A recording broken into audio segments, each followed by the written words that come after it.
What do you bring to the table in a relationship? You asking me? It's rhetorical, chap. Oh, my bad. Today, what I'd like to discuss is how to get clear on what we bring to the table in a relationship. And I want to ask you first off, chap, have you ever done one of those personality tests? Sorry about my mic. It's authentic. Yeah. Personality tests or like self-assessment courses, you know what I mean? Like something where you've I've done a bunch of them Myers-Briggs actually. or- oh, yeah. you have? Yeah, I've done a bunch. I mean, I had to do, I keep mentioning my mom. My mom, when I was a young guy, my mom had her doctorate in special education. That's why I'm so special. And I was usually her guinea pig. I don't know if that's the right word, but she would test stuff on me a lot before she would deploy it in the medical setting or whatever. So I did a lot of stuff growing up, and then I was a psych major for a period of time, so we'd do it in that. And then every once in a while, somebody would send me are you, have Asperger's or whatever, and they would send you that, test, and you take it online. I don't know how I could the online one, but yeah. And then we had to do them. Sorry, I like to run my mouth, but we did one in college, and it was one that the psych department did, and it was a predictor of what job you might have when you're older based on this like 4-hour test. Yes. Really interesting. Those are all still around, and they do give you some insight. I know from taking that type of personality test or even doing my own like self-assessment. There's someone we're a big fan of, Jordan Peterson, has a self-authoring course that you can basically break down all your strengths and weaknesses. But anyway, whatever you do is when you're focusing on trying to figure out what's going on inside of you, I think it helps in so many different ways. The test might be for an employer who's trying to figure out if you're the right person for the job, but you get so much out of it by understanding yourself a little bit better. And that's what I really want to talk about today is getting really clear on when we go into relationship with anyone, whether romantic or otherwise, what strengths we're bringing to the table, and especially what weaknesses we're bringing to the table. Because a lot of time we don't like to look at that shit. Oh, yeah. Well, listen, I mean, this goes back into our overall maxim of you have to know yourself and understand your strengths and weaknesses. And you're going to have more strengths than you do weaknesses. And I just want to say, and I was thinking about this for a while, talking to our guys and girls at home, but I just wanted to say this, and please, you and I talk about this a lot, but I think that it's worth saying. And that is, we're here because of you, and we're here because we want you to be as good. We care, I guess is the point. That's the whole reason we're doing this, right? We really do care. Semi-selfish, like I believe like when someone else is, out of integrity or in suffering, which is the same thing, I'm going to have some sort of residual ripple that affects me. So in a sense, it's also a very selfish measure. I do want people on this planet to up level. Well, but that's the point, right? I mean, we like doing this. We wouldn't do this if we didn't like doing it. But the point is to our people watching, we do care about you. We actually do. I mean, we're talking to you. Yeah, I mean, we but are. Don't you, when people tell me they care about me who don't know me, I'm always like, well, I don't care about you, but I care about them. So that's maybe this is the self-assessment part right here. Well, I have them in my corner. I don't have you in my corner. So I'm going to talk to you. We're just that one. But no, anyway, I just wanted to say that. But I mean, we want people to get something out of this, I guess is the point. And so, absolutely. But I love this self-assessment. I love that. And especially in today's world that we live in, and it can be as anonymous as it can be on a computer, as it could be. But I have used that a couple times. I've told people that I really love and respect, about maybe these political tests and not, are you Republican, Democrat? I don't mean like that, but there are more complex, more 2D or 3D as it were, but more dimensional graphs that don't just tell you where you think you are, but it actually shows you where you have a lot of similarities with some of the friends that you like to argue with. And I think that's a similar, as lame and practical as that sounds for, say, a political thing, with a personality test where it's truly about discovering yourself and your strengths and weaknesses, assuming these, some of these are pretty accurate, depending on which ones you take, obviously. But I think that just it's kind of like stepping into the boxing ring It's like you're never going to win a fight if you don't step into the ring. And the thing is like, even if you lose in the ring, you still entered the fight. So I like to say that if you just start the process of you maybe playing around with some of these, even if you learn one thing about yourself that you didn't know, then it was worth doing, right? Yes, but it's really hard to convince people of that. And so I think the way to start going about having people understand the value in doing inner work or self mastery work is, what I would call it. First of all, I've said before on the show, I define success as self mastery. I believe those two things are hand in hand. And it's not that you're going to become successful in all the ways that you want to become by being self-masterful, because by becoming self-masterful as the goal, all the things that right now, if you're not really feeling, masterful of yourself, you don't really fully maybe trust yourself in ways, and you don't feel you have your understanding, a full understanding of yourself, you probably you're gonna struggle to become the success that you think you want right now. If you focus on the self-mastery part, all the successes will probably change. Your perspective will change on what you actually want, but you will achieve them through that. And it seems so kind of woo-woo, but it really is about understanding your strengths and weaknesses, what you bring to the table, because when you do, you have something actionable that you can actually work on. And instead of just being, what we spend most of our lives doing is being really vague. We don't want to slow down enough to feel the uncomfortable shit that shows us where we have something we need to work on in ourselves.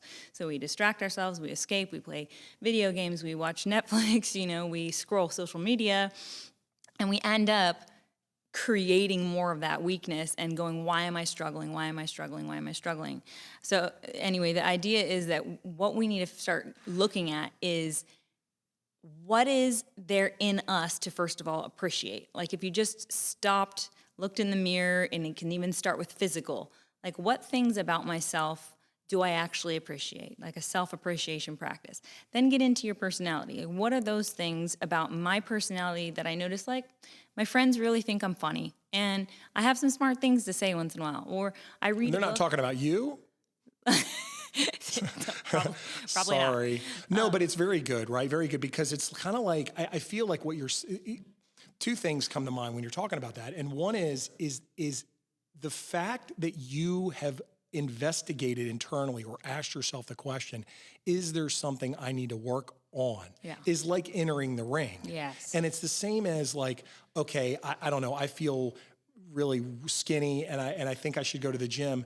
Just starting to go to the gym, even though you're not going to be able to bench, the whole stack or whatever, you still went. And if you do it enough, you look back and you're like, wow, I'm much more improved than I was a year ago when I started. Because it's just a journey. You're never going to achieve this perfect 10 out of 10, whatever your idea of self is, but at least you're working on it and you're actively working on it. Yeah, in a previous episode, we talked a lot about narcissism. And I think that's a big, scary word that's used way too much in our culture. But one way to make sure you always steer clear of being a, extreme narcissist, which in psychology they say is incurable, narcissistic personality disorder, which is a scary thing to think about, that your mind can be molded in a way that creates a personality type that you can't walk out of. And the reason you can't walk out of narcissistic personality disorder is because you can't see yourself. You're unwilling to see yourself.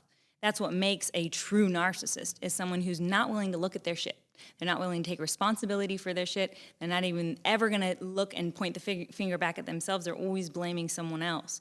So when you can actually slow down and look at what your weaknesses might be, you're making sure to steer clear of that really scary realm where your mind becomes a barrier you cannot break through anymore. And then you become like a villain in the world. Well, yeah, no, and that's like because that's almost like, imagine somebody told you, and you're a normal, whatever, you're a functioning human and you have a job and you're doing your thing.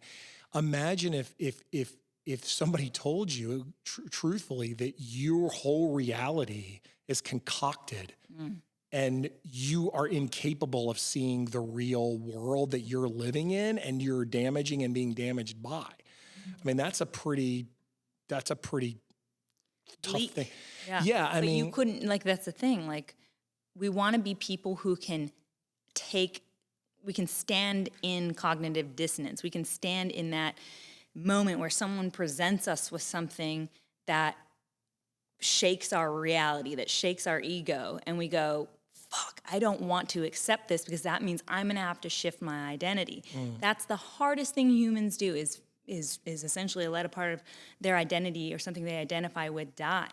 Oh yeah, So right. being able to be someone who practices cognitive dissonance, and what that means is to stand and watch or look at something that's being brought to your attention, however it's brought to you, and look for the reality in there, even if it means you're going to have to do the work of disidentifying, re-identifying, changing who you are. But the fact that so you go to look at yourself, right? Let's say I do this and I look at myself and I say, well, there's things I need to work on. I say too much stupid crap. Let's say that's one of the things I watch too much, I don't know, whatever it is. I mean, the thing is like, just recognizing that you are aware of an issue is a good thing. And the thing is once you start working on those and you're kind of beating yourself up a little bit, but also there's going to be things about you that are better than those bad things are about you. So you have to recognize that there's things about you that are, thanks for distracting me. No, I'm just, but there are things that for you in audio only land, Mercedes is standing up and she's adjusting her mic. So it's very authentic in here. So the thing is that's why you tune in. But the thing is like, I guess what I'm saying is so let's say there's a couple things like, okay, I talk too much. I say stupid stuff. But I do say some things that are really funny and people have told me I'm very entertaining. The thing is you do have a lot of good about you. Everybody does. There's good things about them. And you have to remind yourself of those as well. It's a good point, but this is also a slippery slope because yes, we have to keep that on board. We don't want to fall into a deep depression because we just focus on all our weaknesses, which is a tendency, we have, and some people get into a deep depression being focused on what's wrong, right? And that's very, it gets into that world, a different conversation about victim mindset, where you're just focusing on what's going wrong and you believe it's externally happening. But if you can swap that around to what I would call growth mindset, where you're looking at how the world is happening for you, right? Not to you. And in the same breath, you're practicing this inward looking at strengths and weaknesses. You suddenly can go, okay, what is this weakness? My particular weakness is talking too much crap. What did you say? Right. Talking too much crap or whatever it is. And you're like, okay, why am I always shooting off at the mouth or whatever? What is it that is doing for me? Why have I been practicing that? Why is that a pattern for me? If you can assess why it's been a pattern for you, you start taking, this is growth mindset, right? It's not, because my dad taught me to do this and I'm never going to get out of it because it's just in my blood. Mindset. It's in my blood to be an asshole. Can't do anything about it. Yeah, what am I going to do? I was born this way. It's like when you can adjust that to something you actually get to work on, first of all, you take your power back.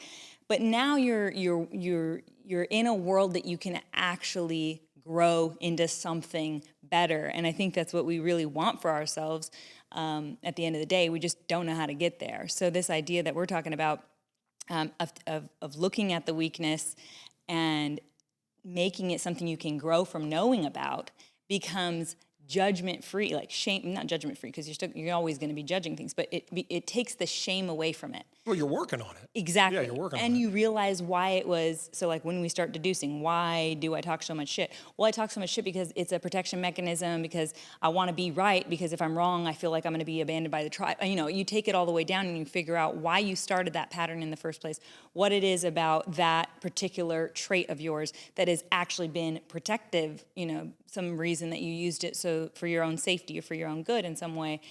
You're taking the shame away from it so that you can actually work on it. When something's still bound in shame, especially a trait of ours, we call it our shadow. And when that's still shadowy, it means it's lurking in the unconscious and it's in a place that we don't get to access and work on.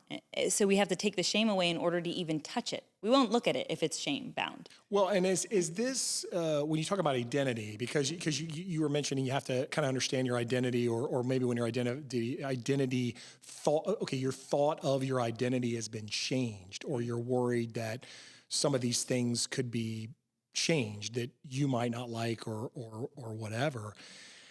It's hard for me to kind of understand that because, and I'm not saying it's hard for me to understand it because shame on you, I don't understand it. What I'm saying is I just don't understand it because, like with me, what you see is what you get. Like maybe my down, well, you and I talk about this, is the nice thing is, it's on my mind for better, for worse, because I'll say some things like, you look whatever. I mean, I don't know, you look really beautiful. Like if I say that, I'm not saying you look really beautiful, I want to sleep with you tonight, and here's my phone number. Right. And I'm just saying you look really beautiful. The problem for me is the other people have used that as a technique. That's a really bad example, by the way, but people use that as a technique. And it's like, that's just what I'm saying. So the nice thing about me is, it's very surface. You see the surface, and that's what's in the depths as well, at least from my understanding of myself. But as far as the identity goes, you do have to, okay, let me ask you this. I guess what I'm getting at. And we talked about this in another episode, but having good friends and things like that are helpful as long as they kind of help you to see the truth. Now, don't brutalize your friend, but is this kind of like where if I'm watching at home and I'm saying, okay, I know there's things I need to work on, but I really don't know what they are. How do you discover what they are?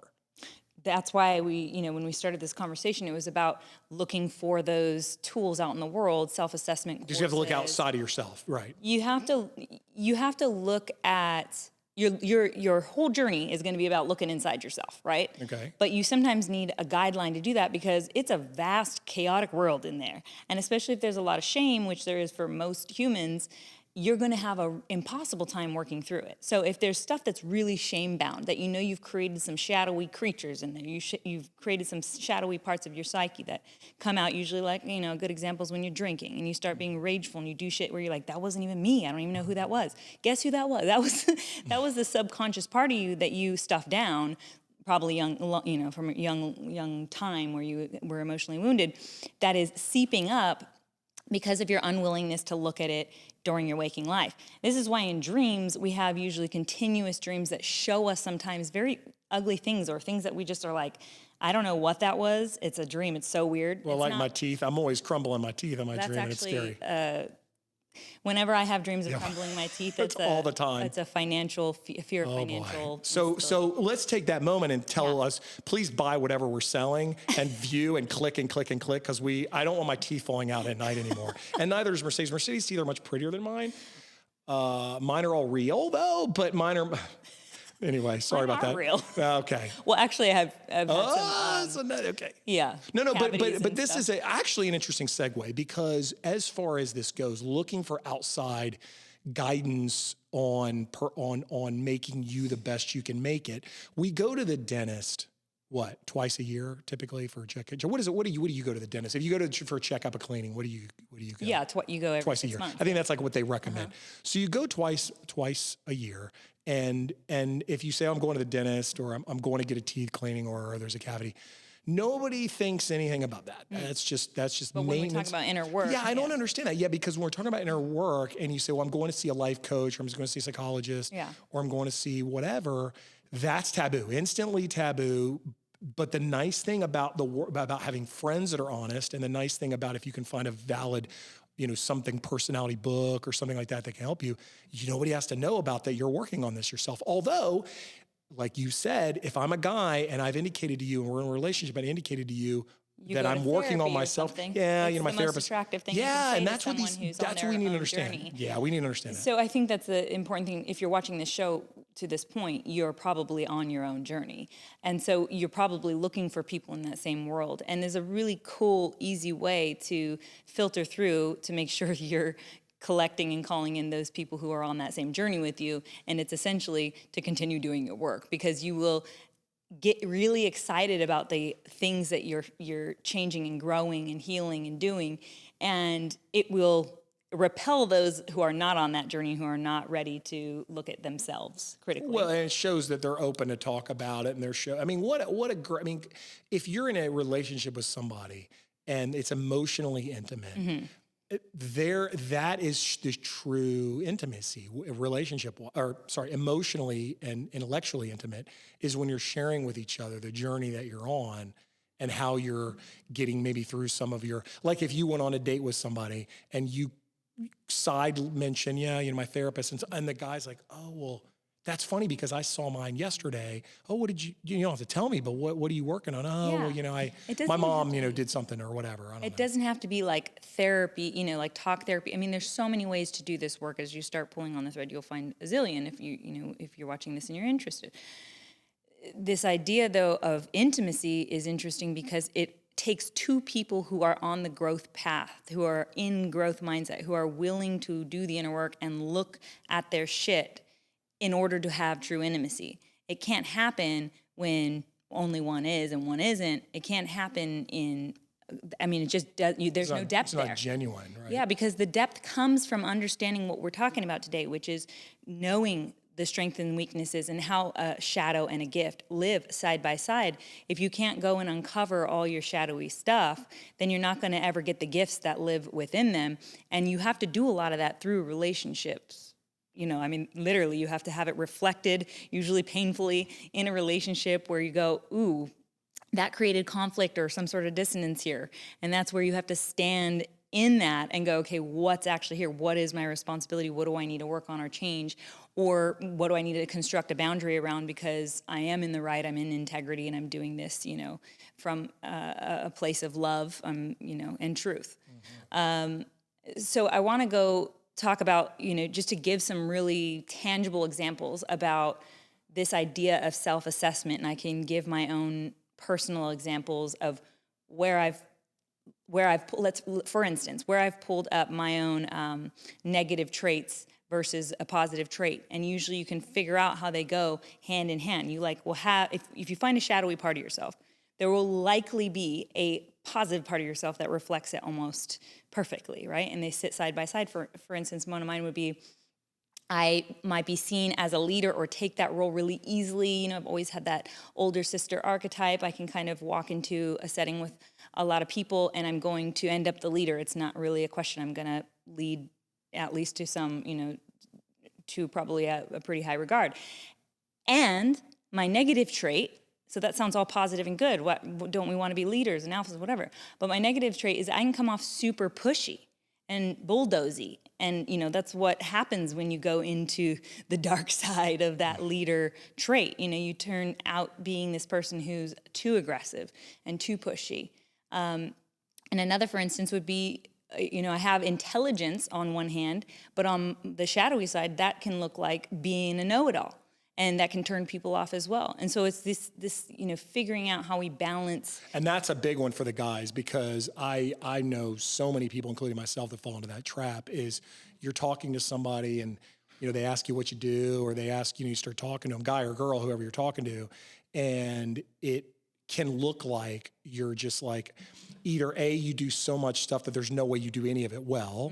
Or you don't do all that stuff, or you have no idea what you're talking about. And that's the problem. It can come across that. But you inside, you're like, I do all these things, or I'm really good at this, or I do know a lot about science or history or whatever. And that's a big problem because, and I'm sure a lot of people have found themselves in that situation when they meet a girl or they're on a first date or something. They start to do that, and then they leave, and you're driving home, and you're like, I just talked way. Yeah, I wasn't even myself Oh my at all. God. And you're like, what a moron. And then, she didn't call me back. And it's just like, you got it, it's like, that's what you just said. It's like, you do know a lot of what you're talking about, but she doesn't know that you were in 8 years of doctoral school, and she doesn't really care at this point in the relationship. And that can come out later. I think that's, maybe you're describing your own, a situation from your own life there, Chap, but I think what might be more relatable for most humans. Yes. When I was. What I'm saying is what might be more relatable for most humans is almost, a twist of that where they come to a conversation with little context, but they end up with fear. Their nervous system is really what's running the show without any consciousness around it, any mindfulness around it. So they end up talking about something way out of their zone. Like they don't even know necessarily about a lot of that stuff. And it comes off as desperate. It comes off as trying to know it all, but not really having the foundation for it. And you can kind of bluff your way through it, but the problem is the person on the other side of the table is going to pick that up. Yeah, and the saddest part is that person is likely a very intelligent person, and they're trying to be seen for that because it hasn't been acknowledged enough in their time, right? And that is tragic in a way, because if they are now suddenly at the table at a date or something like that, and they're across the table from a woman they're super attracted to, and they turn her off because they start spouting off about something that it's obvious they don't really have depth in, they've lost their chance to, they're not going to probably get a second chance. Right. And that's what they're kicking themselves at the end of the night. You're kind of the opposite way. You're like, I know all this shit, but no one knows F I you, know buddy. this shit. I know everything. Not everything, but almost everything. I don't feel like you ever come off as a know-it-all, though. Oh, well, thank you. Yeah. Maybe to my kid I do. To your kid, that's different. That's all right. That's our studio audience there. Wow, that's too much laughing. Like that? Well, she kept laughing at me. So I paid her.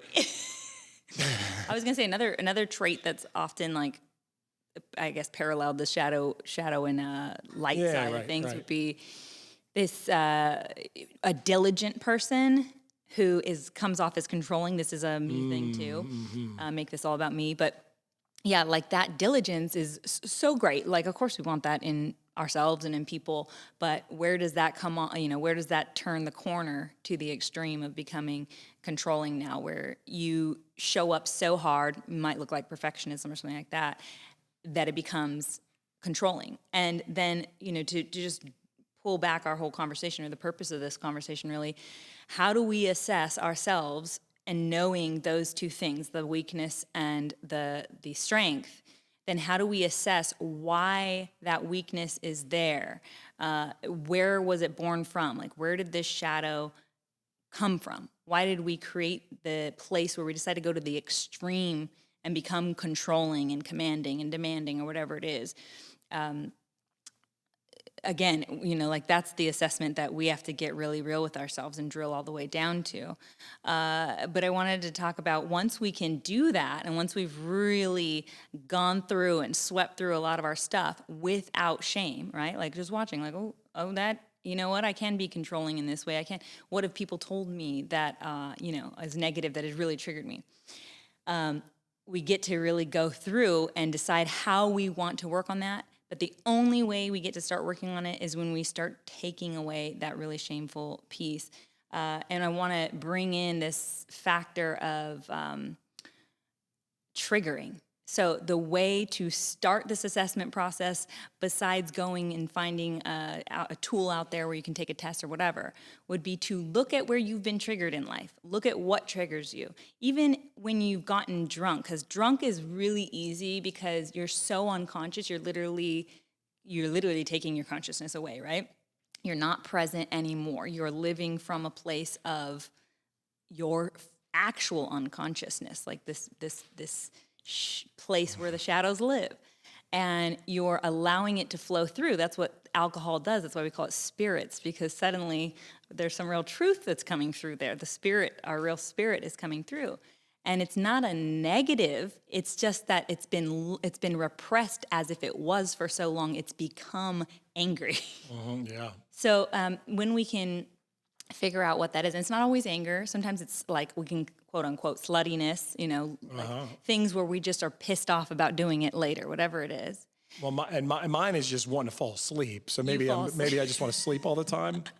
No, I think that's another problem. But no, but as far as that goes, so you talk about that alcohol is an easy one to identify. So, as far as when you have a trigger, The trigger wasn't the alcohol. The trigger was whatever happened while you're on the alcohol. The alcohol was just the thing that allowed you to see really like violently, and I don't mean physically violently necessarily, even though that's sometimes what happens, but it's just to see what comes through, and it makes it really obvious. But in any life, any time of your life, and especially in relationship, we get triggered, right? There are times that are gonna come up with your boss, with your lover, with your family members, with your kids, whatever it is. And when you get upset, whatever that upsetness looks like, that's gonna be your indicator to start looking at where there is something that is not being brought to light. It's a shadow. It's not in the light. And a practical thing, and I always draw this back, but you're driving to a date with, in this case, say you or a woman, and you're going to dinner or whatever. you think you got that car ride or leading up to it, you're getting ready. Be thinking, think about, and this is a little short to do this, but you could still do it. And it's thinking, where am I going to sound, like we talked about, like, where are these speed bumps going to occur in this date? It's going to be an hour and a half. We're doing this, whatever. How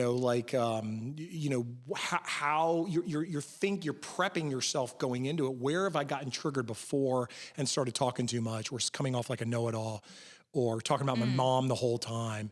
And think of, okay, you got to at least tell yourself, okay, these triggered it last time. I did it last time, or whatever. I'm not going to do it this time. And you're not going to be perfect. But see, that's the thing. You're going, I'm not going to do it this time. You fucking are. You know why? Because you're shaming it again. You're repressing it again. If you looked at it and go, yeah, last time I did that thing where I was a know-it-all and it totally rubbed her wrong. Yeah. And you're like, and now you've done your work. So you know why you did that thing. You've already started dissolving it. That's right. Just by doing your work. Just by becoming aware that this is a thing you do, then becoming aware of why you do the thing you do without shame on it.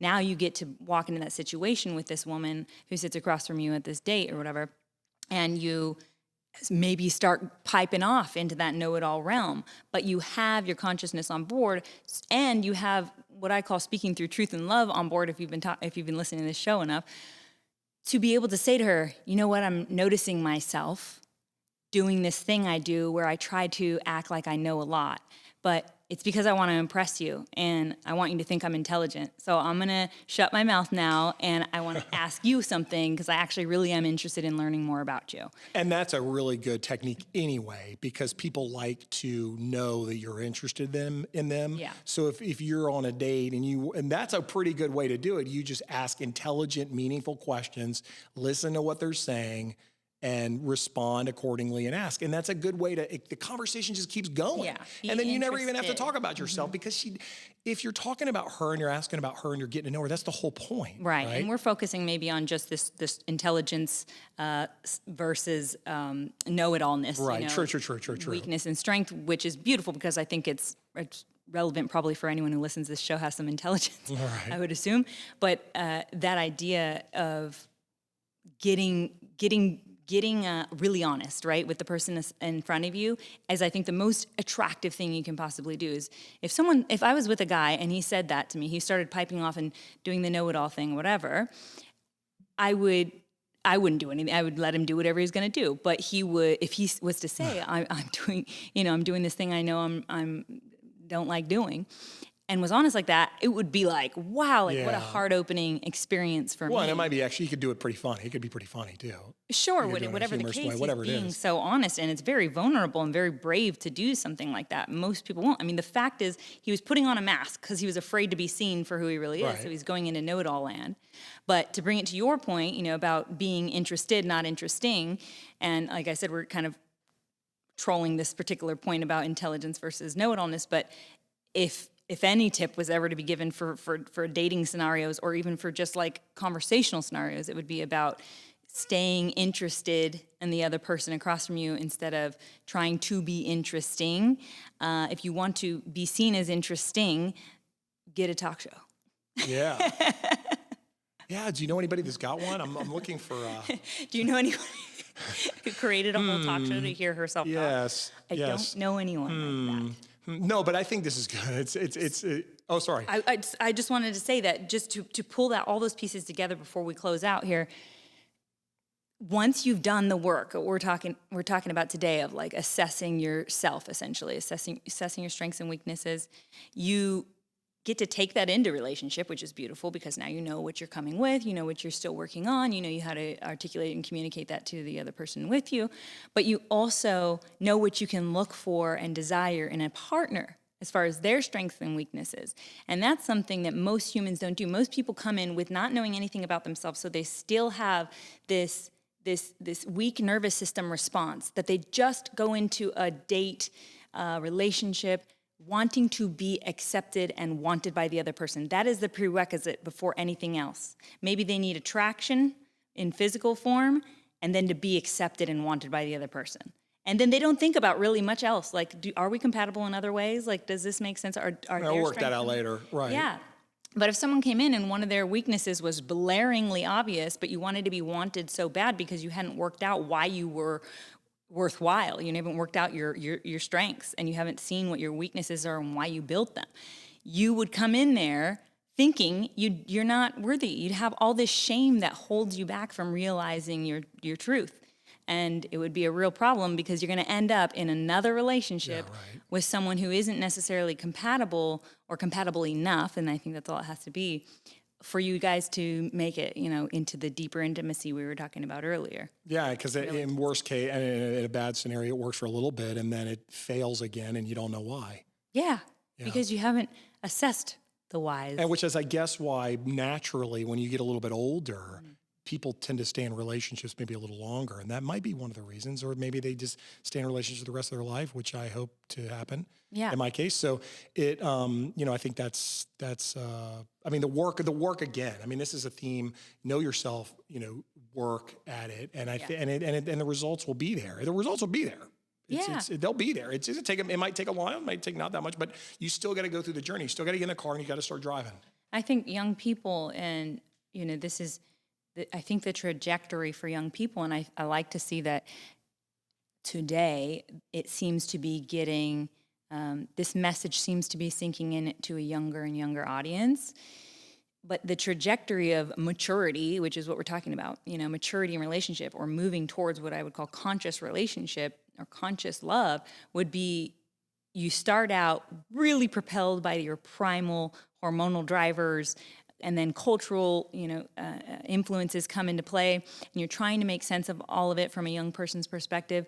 And little by little, as you're going through relationships that fail and having all these different, experiences and struggles, and you're going out in the world and you're learning more from work and whatever you're doing, you're layer by layer decoding who you actually are, because you lose that from a very young age. We start losing who we actually are. Usually, some of us, it's right out the gate. Some of us are born with generational traumas in our DNA, our RNA really. And we end up having to figure out how to turn off those genetic traits if it's an epigenetic, we talk about epigenetics, but, we start figuring out how to decode the traumas, repattern and rewrite our old stories and heal our emotional wounds, or trauma, if you want to call it that.